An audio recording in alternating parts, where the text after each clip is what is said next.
നല്ല പേരിടുക. നല്ല പേരിടുക എന്ന് പറയുമ്പോൾ പ്രവാചകൻ സല്ലല്ലാഹു അലൈഹി വസല്ലം പറഞ്ഞു, ഇന്നകും തുദ്ഉന യൗമൽ ഖിയാമ ബി അസ്മാഇക്കും. നാളെ പരലോകത്ത് നിങ്ങളുടെ പേര് വിളിച്ചുകൊണ്ടായിരിക്കും അല്ലാഹു നിങ്ങൾ വിളിക്കുക. വബി അസ്മായി ആബായിക്കും, നിങ്ങളുടെ ഉപ്പമാരുടെ പേര് പറഞ്ഞുകൊണ്ട്. ഫഅസിനു അസ്മാഅക്കും, അതുകൊണ്ട് നിങ്ങൾ നിങ്ങളുടെ മക്കൾക്ക് നല്ല പേരിടുക. ചില പേര് കേട്ടാൽ ആൺകുട്ടികളെ പേരാണോ പെൺകുട്ടികളെ പേരാണോ എന്നറിയില്ല. ചില പേര് കേട്ടാൽ അയാൾ മുസ്ലിമാണോ അമുസ്ലിമാണോ എന്നറിയില്ല.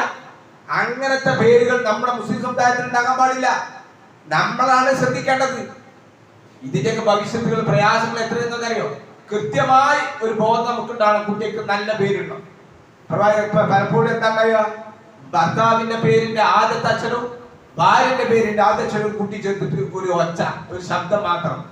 ഡിക്ഷണറി ഒക്കെ ചോദിച്ചാലും അതിന്റെ അർത്ഥം പാടില്ല. ഇത് നമ്മൾ ശ്രദ്ധിക്കാം. ഒരു വെറൈറ്റി എല്ലാവരും അന്വേഷിക്കണം. എന്താ, 1001 പേരുള്ള പുസ്തകം അവരുടെ കയ്യിൽ കിട്ടിയാലും ഓര് വിളിച്ചു ചോദിക്കും, ഇങ്ങനെ ഭാര്യ പ്രസവിച്ചിട്ടുണ്ട്, മകള് പ്രസവിച്ചിട്ടുണ്ട്, മൗലവി നല്ലൊരു പേര് വന്നിരി. ബുക്ക് 11,000 പേരുള്ള ബുക്ക് അയാളെ കയ്യിലുണ്ട്. ഈ പേരൊന്നും പറ്റൂല.